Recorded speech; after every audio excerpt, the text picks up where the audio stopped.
हमने राजद्रोह के कानून को खत्म किया है। गृहमंत्री अमित शाह ने लोकसभा में कहा, उन्होंने राजद्रोह की जगह अब देशद्रोह कानून जो है वो लाया गया। व्यक्ति विशेष के खिलाफ बोलने पर अब जेल नहीं होगी, देश के खिलाफ बोलने वालों को जेल होगी। ये लोकसभा में कहा है गृहमंत्री अमित शाह ने। इस बड़ी खबर पर हम बने हुए हैं फौरन।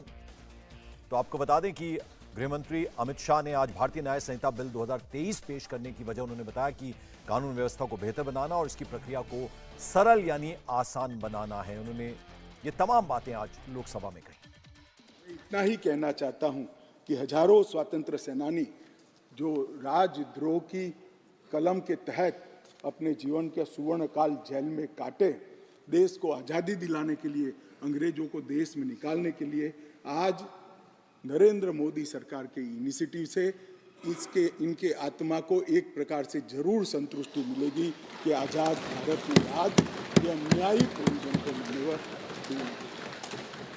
मान्यवर हमने महिलाओं और बच्चों की सुरक्षा के लिए भी ढेर सारे प्रोविजन किए हैं। मान्यवर भारतीय न्याय संहिता में एक नया चैप्टर महिलाओं और बच्चे के प्रति अपराध करना हमने ऐड किया है। इस विधेयक में 18 वर्ष से कम उम्र की महिला के बलात्कार से संबंधित प्रोविजन में हम बदलाव कर रहे हैं। मौजूदा बलात्कार का प्रोविजन रीनंबरिंग तो हुआ है तथा नाबालिग महिलाओं के सामूहिक बलात्कार को पॉक्सो के साथ सुसंगत बना देता है, क्योंकि कुछ प्रोविजन ऐसे थे जो पॉक्सो में ज्यादा हार्ड थे। जिनको फेवर करनी थी वहां पुलिस स्टेशन में पॉक्सो अप्लाई नहीं किया जा सकता है। अब पॉक्सो अप्लाई करे न करे, बलात्कार करने मात्र से पॉक्सो की सभी धाराएं ये न्याय संहिता के माध्यम से लागू हो जाएगी और उनको आयु का अधिकार आधारित वर्गीकरण ठीक नहीं था। क्रमशः 18, 16 और 12 वर्ष की उम्र के नाबालिगों के बलात्कार के लिए हमने अलग अलग सजा का निर्धारण किया है। 18 वर्ष से कम आयु की बच्चियों के मामले में आज जीवन कारावास और मृत्यु दंड का प्रावधान हमने किया है। मान्यवर उनको फांसी की सजा। गैंग रेप के मामलों में 20 साल की सजा या जिंदा रहने तक की सजा का प्रावधान किया है और 18 वर्ष से कम उम्र की स्त्री के साथ बलात्कार में फिर से फांसी की सजा को हमने यहाँ पर रखा है। मान्यवर बलात्कार की परिभाषा के तहत भी एक एनोमली थी। सहमति से बलात्कार में 15 वर्ष की जो आयु डाली थी उसको बढ़ाकर हमने 18 साल किया है। तो 18 साल से कम आयु की बालिका के साथ कोई भी कुछ करेगा तो माइनर रेप के दायरे में घुस जाएगा। मान्यवर इसके बाद जेंडर न्यूट्रल कानून बना है। कई जगह पे कई सारी चीजें छूट गई थी। लड़के और लड़कियों के व्यापार जो एक घृणित अपराध है, इसमें सिर्फ लड़कियों का जिक्र था, वहां लड़कों को भी डाल दिया गया है। और आईपीसी की धारा 366A में भी नाबालिग लड़की के साथ बच्चे का भी जिक्र कर इसको जेंडर न्यूट्रल बनाने का हमने प्रयास किया है। मान्यवर आतंकवादी कृत्य को इतने सालों के बाद 1 लाख से ज्यादा लोग आतंकवाद की बलि पर चढ़ने के बाद 75 साल के बाद पहली बार आपराधिक न्याय कानूनों में जगह देने का काम नरेंद्र मोदी सरकार को। हमारा वादा था मान्यवर इस देश की जनता को कि हम आतंकवाद के खिलाफ जीरो टॉलरेंस की नीति रखेंगे और आतंकवाद की व्याख्या ही नहीं थी। कुछ सांसदों ने, मैं बाद में जवाब देता हूं, कहा है कि यूएपीए में है, मगर जहां उनके प्रभाव वाली सरकारें थी वहां यूएपीए को लगाते नहीं थे। आतंकवादी कृत्य कर सादे गुना की सजा में निकल जाते थे। अब हमने ये मूल कानून के अंदर ही आतंकवाद का जिक्र कर ऐसे लोगों को जेल के बाहर आने का रास्ता लगभग असंभव कर दिया। मुझे मालूम है कुछ लोगों को बड़ी तकलीफ हुई, बताया भी है, मैंने भाषण पढ़े, मुझे तो आश्चर्य हो रहा है। इस देश के कानून में आतंकवाद को रोकने की धारा है और इस सम्मानीय सदन का कोई व्यक्ति उसको मानव अधिकार के नाम से विरोध करे। आतंकवाद ही मानव अधिकार का सबसे बड़ा हनन करता है। जो आतंकवाद फैलाता है, आतंकवादी कृत्य करता है, जिसका जो विक्टिम होता है, इसके मानव का अधिकार का हनन आतंकवादी कृत्य करने वाला व्यक्ति करता है और उसको कठोर से कठोर सजा मिलती है। और मैं तो आश्चर्यचकित, मैं यहां बैठा होता तो टोकता भी, रोकता भी, प्रयास भी करता कि इसको सदन के रिकॉर्ड का हिस्सा न बनने दिया। आप एक्सपोज हो रहे हो, मगर मैं था नहीं, मैंने पढ़ा। इसका बचाव करते हैं। किस जमाने में जी रहे? अंग्रेजों का शासन नहीं है, कांग्रेस का शासन नहीं है, ये भारतीय जनता पार्टी और नरेंद्र मोदी का शासन।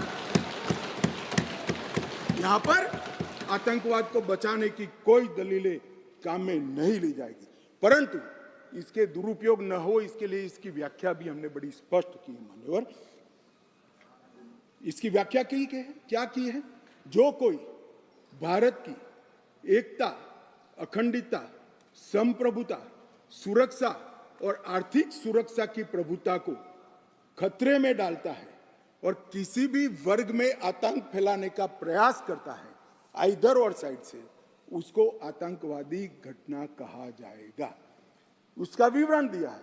डायनामाइट, विस्फोटक पदार्थ, जहरीले गैस, न्यूक्लियर का उपयोग, ऐसी घटनाओं में जब कोई भी मृत्यु होती है तो ये घटना करने वाला आतंकवादी कृत्य में लिप्त माना जाएगा। अब इसमें कहां दुरुपयोग की गुंजाइश है?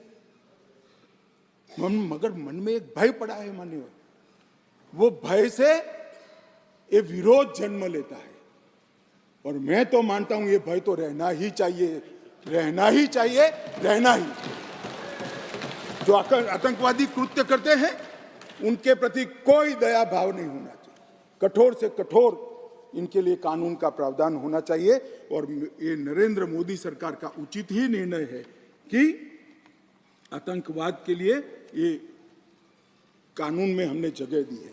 उसके बाद भारत सरकार, किसी राज्य सरकार, विदेश की सरकार, अंतरराष्ट्रीय सरकारी संगठन के सुरक्षा को बाधित करने वाले कृत्य भी आतंकवादी माने जाएंगे। मान्यवर, मैं नहीं मानता इसमें कहीं पर भी कोई गुंजाइश बची है कि इसका दुरुपयोग हो। और मैं सदन को आश्वस्त करना चाहता हूं, कानून तो लिखी हुई चीज है, इसका अमल करते वक्त अगर कोई इसका दुरुपयोग करता है, जहां तक हमारी सरकार का सवाल है साहब, हम उसको रोकेंगे भी और उसको नश्यत भी करेंगे, सजा भी देंगे। और सबसे ऊपर कोर्ट है। अगर किसके ग्रीवेंसेस है तो ये आतंकवाद को रोकने का प्रोविजन भी कोर्ट के ऊपर तो नहीं है। धारा लगते ही कोर्ट इसकी मीमांसा करेगी, मगर इसके डर से आतंकवाद को ही न रोका जाए, मैं इस बात से सहमत नहीं हो सकता मान्यवर। मैं सदन से अपील करना चाहता हूं कि इस धारा को जो मोदी सरकार लेकर आई है, आपका समर्थन चाहिए, आशीर्वाद चाहिए और जीरो टॉलरेंस का एक संदेश इस सदन से जाना चाहिए। मान्यवर, संगठित अपराध की भी पहली बार व्याख्या की गई है। कई राज्य और राज्यतर गैंगे संगठित अपराध करती हैं, इसके लिए कोई विशेष कानून नहीं था। इसके अंदर हमने साइबर अपराध को, आर्थिक अपराध को, भूमि हत्याना को, हथियारों की व्यापार को, डकैती को और मानव लोगों की तस्करी करने व्यक्तियों की मानव तस्करी में, ये सभी को इसके अंदर रखा है। आर्थिक अपराध की भी हमने व्याख्या की है। करेंसी नोट, बैंक नोट, सरकारी स्टैंप का कुटकरण, हवाला व्यवहार और बड़े पैमाने पर वित्तीय कपट और आर्थिक व्यवस्था को तोड़ने के सभी प्रयास, इसको भी आर्थिक अपराध की व्याख्या की तरह पहली बार लाने का काम नरेंद्र मोदी जी कर रहे हैं और इससे मुझे लगता है कि न्यायपालिका का काम काफी सरल हो जाएगा। मान्यवर, एक मैं स्पष्टीकरण करना चाहता हूं कि गैर इरादतन हत्या जो थी, अकस्मात जिसको कहते हैं, इसमें हमने दो हिस्से किए। अकस्मात तो किसी भी व्यक्ति से किसी भी स्थिति में हो सकता है। एक गाड़ी चलाता रहे एक व्यक्ति और रास्ते में कोई भी बेध्यान हुआ या कोई रश कर आ गया और अकस्मात हो गया। अकस्मात करने के बाद वो व्यक्ति स्वयं उसको पुलिस स्टेशन या तो हॉस्पिटल ले जाता है, तो इसके लिए कम सजा का प्रावधान किया है। और हिट एंड रन केस मरता हुआ छोड़कर कोई भाग जाता है तो इसके लिए हमने 10 साल की सजा का प्रावधान किया। और मैं मानता हूं कि इससे हिट एंड रन के केस में काफी कमी आएगी। पर ये करते करते जो डॉक्टरों की नेग्लिजेंसी से अगर किसी की मृत्यु आती है तो वो भी गैर इरादतन हत्या में आ जाती थी, इसकी भी सजा बढ़ गई। तो हमने इसको मैं आज ऑफिशियल अमेंडमेंट लेकर आऊंगा, डॉक्टरों को इससे मुक्त कर दिया है। इंडियन मेडिकल एसोसिएशन ने मेरे सामने रजूआत करी थी, हमने इसको मुक्त करने का प्रावधान किया है। मान्यवर, मॉब लिंचिंग का नया प्रावधान हम लेकर आए हैं।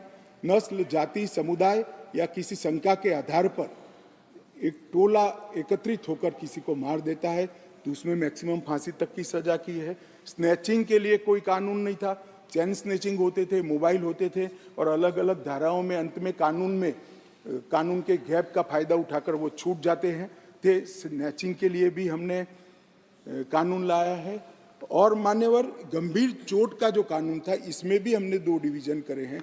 किसी के सर पर लाठी मार दी, इंजर्ड हुआ तो उसको सजा तो होनी चाहिए, परंतु लाठी मारने के कारण वो ब्रेन डेड हो गया या अपाहिज हो गया तो इसकी सजा इतनी नहीं होनी चाहिए। तो संपूर्ण अपाहिजता या तो ब्रेन डेड के केस में हमने 10 साल तक का कठोर दंड देने का प्रावधान किया है, इसको सेपरेट किया है। मान्यवर, गंभीर चोट का जो खंड 117 है उसमें 10 साल की उम्र कैद का हमने प्रावधान किया है। इसके अलावा भी ढेर सारे बदलाव किए हैं मान्यवर, मैंने प्रमुख बदलाव भी आपके सामने। अब मैं भारतीय नागरिक सुरक्षा संहिता की बात करूंगा। मान्यवर, इस देश में न्याय प्राप्त करने में सबसे बड़ी बाधा है तो गरीबों के लिए तो आर्थिक बाधा है, मगर हमारे संविधान ने इसकी योजना बनाई। गरीब से गरीब व्यक्ति को शासन के द्वारा वकील भी दिया जाता है, न्याय भी मिलता है, परंतु न्याय मिलता ही नहीं। कल ही मुझे माननीय रक्षा मंत्री में बिल पेश कर रहा था, बता रहे थे 2003 में कोई एक्सीडेंट हुआ था, इसका साक्षी का सेवन 2023 में कल ही माननीय रक्षा मंत्री जी के साथ आया। सजा कब होगी वो तो अभी किसी को मालूम नहीं। माननीय सालों के सालों तक तारीख पे तारीख पढ़ते रहते हैं। पुलिस न्यायपालिका को दोषित करती है, सरकार पुलिस और न्यायपालिका दोनों को दोषी करते हैं, और पुलिस और न्यायपालिका बैठती है तो सरकार को दोषित करती है। सब एक दूसरे के पीछे कानून का सहारा लेकर हमने इस कानून में ढेर सारी चीजों को हमने स्पष्ट कर दिया। मैं इसको बहुत बारीकी से बताना चाहता हूं मान्यवर, क्योंकि ये समझना कानून बनाने वालों के लिए बहुत महत्वपूर्ण। मान्यवर, पुलिस द्वारा दंडित कार्यवाही सीआरपीसी में कोई समय निर्धारित नहीं। आप एक कंप्लेंट देते हो, इसका संज्ञान वो 10 साल के बाद भी ले सकते हैं। अब 3 दिनों के अंदर ही एफआईआर दर्ज करनी होगी अगर प्राथमिक जांच होगी, इसको कंपलसरी कर दिया। और 3 से 7 साल की सजा के मामले में 14 दिनों के अंदर प्रारंभिक जांच, आरोप सही है या गलत है, इसका प्रारंभिक जांच देकर एफआईआर करनी पड़ेगी। तो ज्यादा से ज्यादा आप 14 दिन तक प्रारंभिक जांच कर सकते हो, और छोटी सजा है तो 3 दिन के अंदर ही एफआईआर रजिस्टर करनी पड़ेगी। सबसे पहली न्याय में समय की कटौती यहां होगी। अब जांच रिपोर्ट जो जिला मजिस्ट्रेट को भेजना है, इसके लिए भी कोई समय के प्रावधान नहीं था, हर कर दिया। अब 24 घंटे में तलाशी रिपोर्ट के बाद 24 घंटे में उसको न्यायालय के सामने रख दिया जाएगा, आप उस पर बैठ नहीं सकते हो।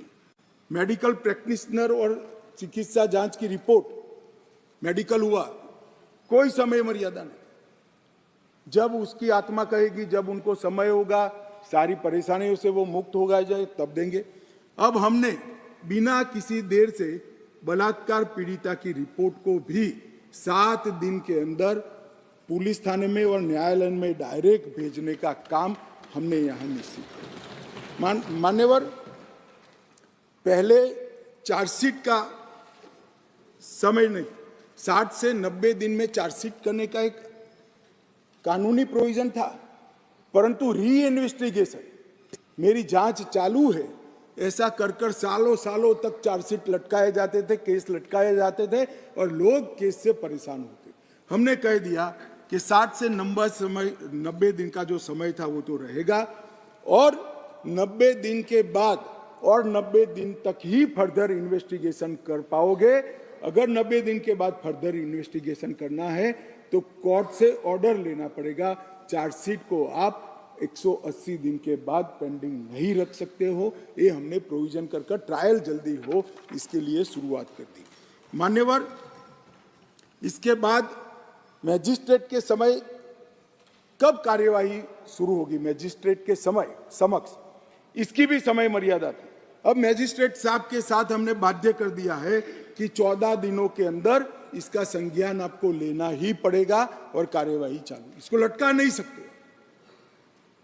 तो जो हमारे यहाँ बहुत सारी फरियाद आती है, सच्चा झूठा भगवान जाने, 12 बजे तक कोर्ट चलती है, 12 बजे के बाद कुछ नहीं चलता है। अब अगर 14 दिनों में संज्ञान लेना है तो कोर्ट को इसको समाप्त कर ही जाना पड़ेगा। और आरोपी द्वारा आरोप मुक्त होने का जो निवेदन है वो भी 60 दिन के अंदर ही करना पड़ेगा। पहले क्या करते थे, एक केस में 25 आरोपी, तो एक के बाद एक 25 लोग लिंगरिंग रूप से एक्विटल का अपील करते ही जाते थे और 10 साल तक मुकदमा चलता नहीं था।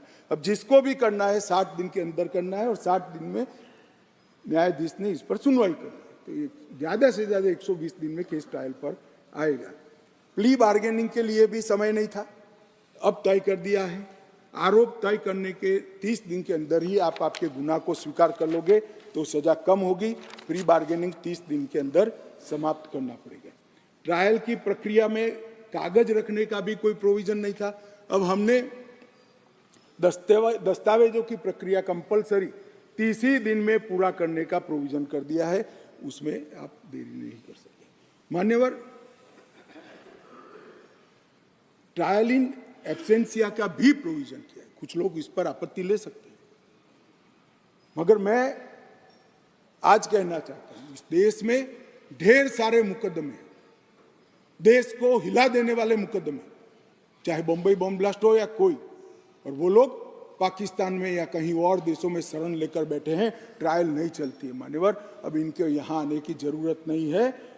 90 दिन के अगर वो कोर्ट के सामने नहीं आते हैं तो उनकी अनुपस्थिति में ट्रायल होगी। एक सरकारी वकील उनकी पैरवी करेगा, फांसी भी होगी, जन्मटिप भी, और जिससे वहां से वापस लाने की प्रक्रिया बहुत जल्दी कर पाएंगे, क्योंकि वो सजा प्राप्त व्यक्ति किसी दूसरे देश में तो स्टेटस बहुत बदलता है।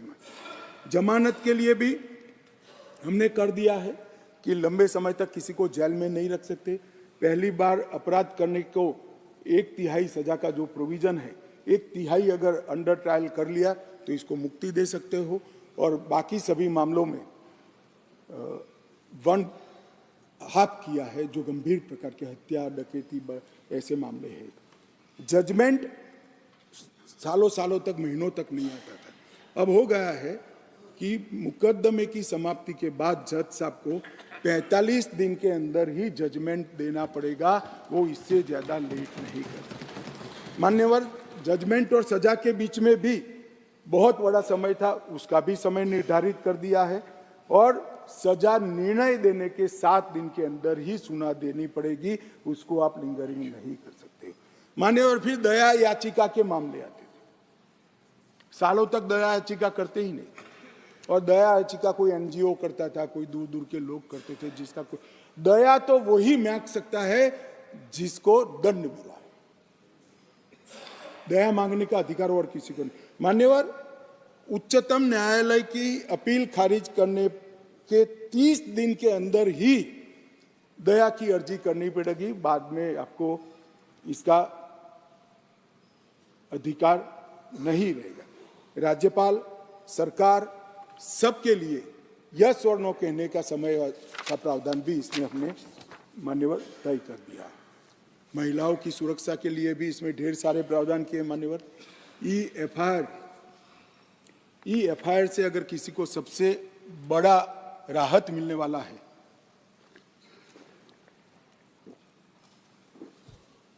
तो महिलाओं को मिल रहा है।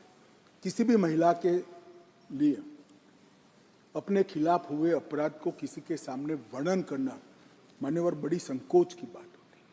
आज ई-एफआईआर से हर कोई कर सकता है, मगर कोई भी महिला थाने पर एफआईआर करा सकती है, उसका संज्ञान भी लिया जाएगा और 2 दिन के अंदर ही घर पर आकर इसका जवाब लेने की व्यवस्था महिला पुलिस के साथ इस कानून को करेगी। नए विधेयक के अंदर ई-एफआईआर का जो हमने जिक्र किया है, इससे ढेर सारे फायदे होने वाले हैं। समय पर ट्रायल और स्थगन दोनों को हमने मान्यवर बहुत तवज्जो देकर इसको कठोरता के साथ कम करने का प्रावधान किया है। टेक्नोलॉजी का उपयोग भी कई जगह पे हमने पुलिस के अधिकारों के दुरुपयोग को कर्टेल करने के लिए किया है। क्राइम सीन, इन्वेस्टिगेशन, ट्रायल, ये तीनों चरण में हमने टेक्नोलॉजी के उपयोग को तवज्जो दी है। पुलिस जांच में पारदर्शिता और जवाबदेही इससे निश्चित रूप से सुनिश्चित तो होगी ही होगी, परंतु सबूतों की गुणवत्ता में भी सुधार होगा। विक्टिम और आरोपी दोनों के अधिकारों की रक्षा होगी। मान्यवर, एफआईआर से केस डायरी से चार्जशीट, वहां से जजमेंट तक की पूरी प्रक्रिया को डिजिटलाइज करने का हमने कानूनी प्रावधान इस कानून के अंदर लेकर आए हैं। एविडेंस, तलाशी और जब्ती तीनों में वीडियो रिकॉर्डिंग की हमने कंपलसरी प्रोविजन किया है। कोई भी घर पे जाकर पुलिस जब्ती करती है तो उसका वीडियो रिकॉर्डिंग किया जाएगा, एविडेंस कलेक्ट करते हो उसका भी हो जाएगा और तलाशी का भी हो जाएगा। इससे कोई किसी को फ्रेम करने की संभावनाओं पर बहुत बड़ी कमी आ जाएगी। और बलात्कार के मामले में भी पीड़ित का बयान कंपलसरी करने का निर्णय नरेंद्र मोदी सरकार ने किया है। वो लेना ही पड़ेगा, ऑनलाइन बयान लेना पड़ेगा, इसका रिकॉर्डिंग करना पड़ेगा, जिससे वगदार आदमी आने के बाद वो बयान को बदलवा नहीं सकता। मान्यवर, दूर दूरस्थ के गांवों में बयान तो ले लीजिए जाते हैं, मगर जब मालूम पड़ता है कि बलात्कार किसने करा है तो बयान को बदल भी दिए जाते हैं। अब ऑनलाइन बयान लेना है और इसकी 3 कॉपी 3 जगह पे, एक हॉस्पिटल में, एक पुलिस थाने पर और एक न्यायाधीश के यहाँ 24 घंटे में पहुंचानी है, जिससे बदलने में बहुत बड़ी दिक्कत होगी। मान्यवर, इसके साथ साथ हमने फोरेंसिक के उपयोग को भी बहुत महत्व दिया है। दुनिया भर के अदालतों का अगर विश्लेषण करते हैं तो हमारे यहाँ सजा कराने का दर बहुत कम है। मान्यवर, इसको अगर बढ़ाना है तो साइंटिफिक एविडेंस पर थ्रस्ट देना पड़ेगा। इसलिए ये बिल के अंदर क्वालिटी ऑफ इन्वेस्टिगेशन में सुधार करने के लिए, इन्वेस्टिगेशन साइंटिफिक पद्धति से हो इसलिए, और 90% का कन्विक्शन रेट का लक्ष्य रखते हुए हमने एक प्रावधान किया है कि 7 साल से ज्यादा सजा जिस गुना में है वो सभी में एफएसएल टीम के विजिट को कंपलसरी कर दिया गया है, जिससे एफएसएल की विजिट। मान्यवर, कई लोग कहते हैं कि कब होगा, मैं बताता हूं। नरेंद्र मोदी सरकार टुकड़े टुकड़े में नहीं चलती। नरेंद्र मोदी जब गुजरात के मुख्यमंत्री थे तब उन्होंने गुजरात फॉरेंसिक साइंस यूनिवर्सिटी बनाई, फिर प्रधानमंत्री बने तो नेशनल फॉरेंसिक साइंस यूनिवर्सिटी बनाई, और नेशनल फॉरेंसिक साइंस यूनिवर्सिटी में अब तक लगभग एनएफएसयू के 7 परिसर और 2 ट्रेनिंग एकेडमी खुल चुके हैं 9 राज्यों में। और 5 साल के बाद मैं देश की जनता को आश्वस्त करना चाहता हूं, हर साल 35,000 फॉरेंसिक एक्सपर्ट यहां से बाहर निकलेंगे जो इस हमारी रिक्वायरमेंट को। तब तक हमने फॉरेंसिक मोबाइल वान का भी प्रोविजन कर दिया है और फॉरेंसिक को आउटसोर्स करने के लिए भी रूल्स बनाए हैं मान्यवर। और दिल्ली में इसका ये जो 7 साल वाला प्रोविजन है इसका ट्रायल भी शुरू हो गया है और बहुत उत्साहजनक परिणाम हमें मिले हैं मान्यवर। और इसको तभी राज्यों द्वारा नोटिफाइड कर दिया जाएगा जब राज्य के अंदर फॉरेंसिक इंफ्रास्ट्रक्चर संपूर्ण रूप से बन जाएगा। इसमें हमने पुलिस स्टेशन, तहसील, जिला और पूरा राज्य चारों को नोटिफाइड करने की योजना बनाई है। मानो एक शहर में फॉरेंसिक की व्यवस्था हो गई तो वो शहर को नोटिफाइड कर सकते हैं, कंपलसरी हो जाएगा।